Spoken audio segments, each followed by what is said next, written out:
শুরু করে দিলাম আজকে রান্না বান্না। দিয়ে দিলাম তেল। আমি হলো লতি বসাইতেছি। দিয়ে দিব পরিমাণ মতো পেঁয়াজ। আর পাশের চুলায় হলো আমি মাছটা, এই চুলায় হলো আমি মাছটা দিয়ে দিব।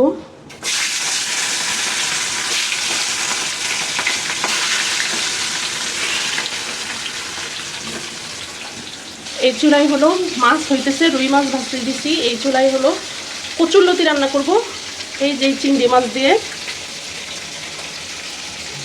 তারপর আমি এই মিষ্টি কুমড়াটা ভাজি করব। আর রুই মাছ হলো আমি ঝিঙ্গা এবং ডাঁটা দিয়ে রান্না করব।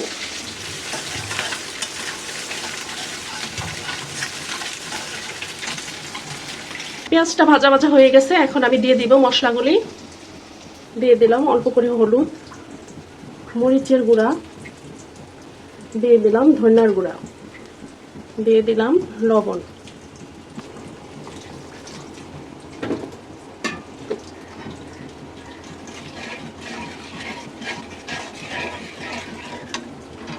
মশলাটা কষতে থাকুক, এদিকে আমার মাছ ভাজিটা হয়ে গেছে, ওটাই দিব। এখন রুই মাছ দিয়ে রান্না করবো হলো ঝিঙ্গা এবং ডাঁটা দিয়ে। আমার একসাথে তো সব উঠে গেল, কারণ তো মশলা কষানো হয়ে গেছে। দিয়ে দিব এখন এই যে এই চিংড়ি মাছটা।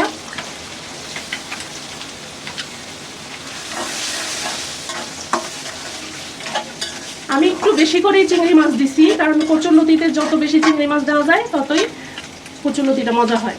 এর জন্য আমি চিংড়ি মাছটা একটু বেশিই দিই। চিংড়ি মাছটা হয়ে গেছে, কচুরলতিটা এখন দিয়ে দিব। উফ, হাতে গরম লেগে গেছে। এই যে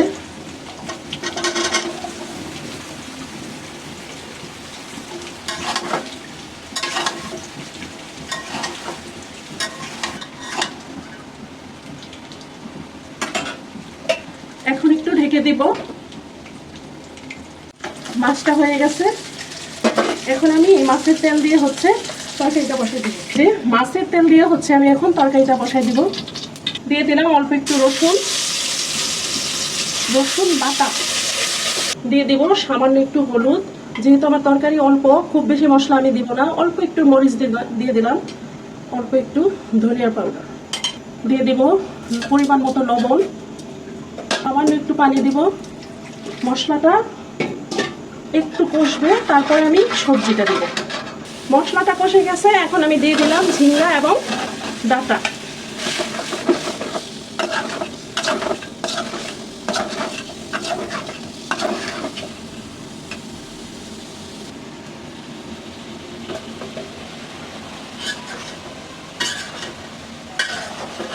কচুরলতিটা প্রায় সেদ্ধ হয়ে গেছে, ধনিয়া পাতা দিয়ে নামাই ফেলবো।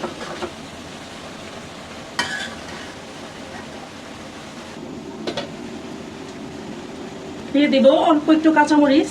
প্রায় হয়ে আসছে, শেষ মুহূর্তে আমি কাঁচামরিচটা দেই, কারণ অতিরিক্ত ঝাল হয়ে গেলে আমরা হচ্ছে খেতে পারি না। আর কাঁচামরিচটা লাস্টে দিলে হয় কি সুন্দর একটা ফ্লেভার আসে এবং হালকা একটা ঝাল আসে।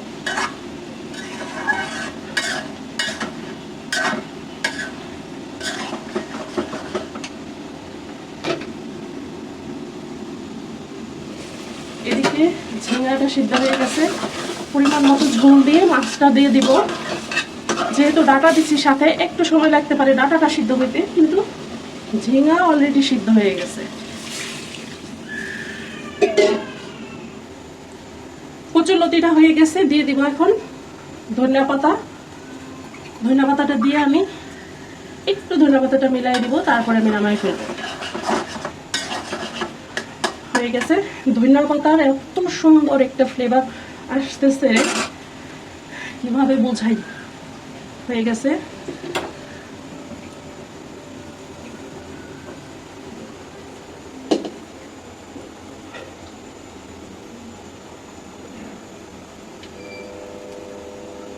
আমি বলছিলাম এই যে মাছটা দিয়ে দিব এখন।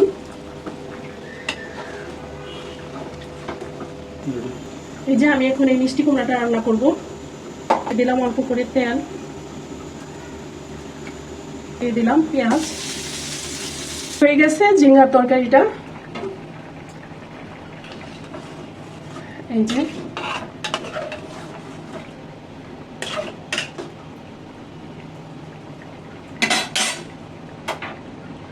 এখন নামাই ফেলবো।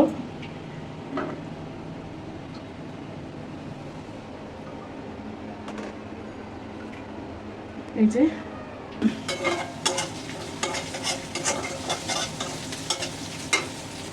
মিষ্টি কুমড়ার জন্য হালকা একটু হলুদ দিয়ে দিব, আমি দিয়ে দিব লবণ, একটু নাড়িয়ে দিব। মিষ্টি কুমড়ার কালার দেখছেন, ইস একদম যেন গাজর কালার, গাজর। আমি সবসময় মিষ্টি কুমড়ার কালারের মুগ্ধ হই। যখনই আমি মিষ্টি কুমড়া রান্না করি আমি শুধু তাকাইয়েই থাকি, আর আমার ইচ্ছা করে না আর যে আমি ক্যামেরাটা সরাই, এত সুন্দর লাগে আমার মিষ্টি কুমড়ার কালার। ওকে, হয়ে গেছে মিষ্টি কুমড়াটা। এখন আমি কাঁচামরিচ দিয়ে একটু নাড়াচাড়া করে নামাই ফেলবো।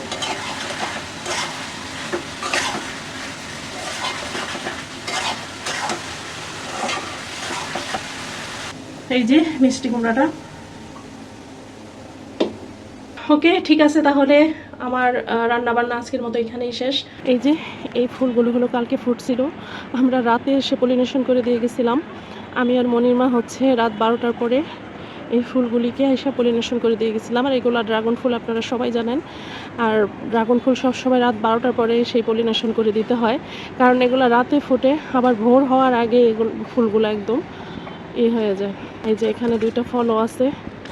অবশ্য এই ফল এইবারের মতো মানে 4বার হইল ড্রাগন ফল, কিন্তু বারবার আসে। মানে এটার সিজন একবারই যে ফল হয়ে শেষ হয়ে যায় এরকম না, যখন সিজন চলে 4 থেকে 5বার ফল দেয়।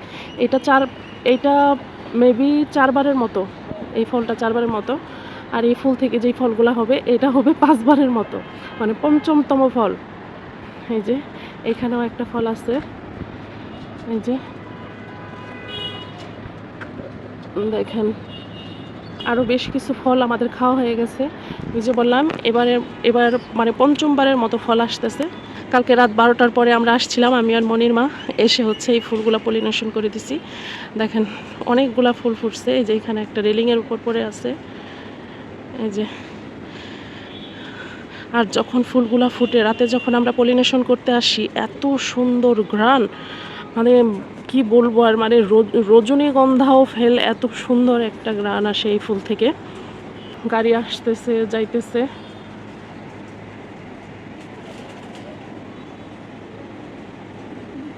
এই যে লেবু মোটামুটি ধরছে, কিছু লেবু খাওয়াও হয়েছে। গতকালকে দেখছেন যে আমরা ছাদ থেকে এসে লেবু পেড়ে নিয়ে গেছিলাম, মাংস রান্না করছিলাম, সেই মাংস দিয়ে খাওয়ার জন্যে।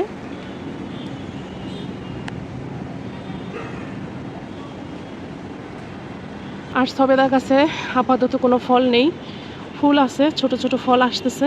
এই যে ফল ছোট ছোট আসতেছে, এগুলি যখন আবার বড় হবে তখন দেখাতে পারবো। এই যে ফল, ছোট ছোট ফল, পুরো গাছ ভরা, কিন্তু আপাতত বড় কোনো ফল নেই। আনারস গাছটাতে কবে ফল ধরবে আল্লাহই জানে। 1 বছর যাবৎ ও এভাবেই হয়ে আছে। এই আনারস গাছটাও কিন্তু একা একাই হয়েছে, আমি লাগাই নাই। এই যে এখানেও 2টা ড্রাগন ফলের কলি আছে, এই 2টা দেখাইতে তো ভুলে গেছিলাম।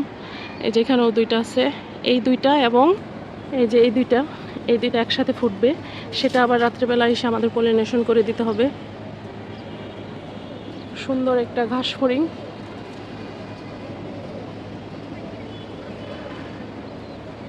এই যে কবুতরের বাচ্চা আবার বড় হয়ে গেছে, খাওয়ার সময় হয়ে গেছে। এই যে মোবাইলটা এমন ঝাঁকি মারলে কিভাবে ভিডিও করি, হ্যাঁ।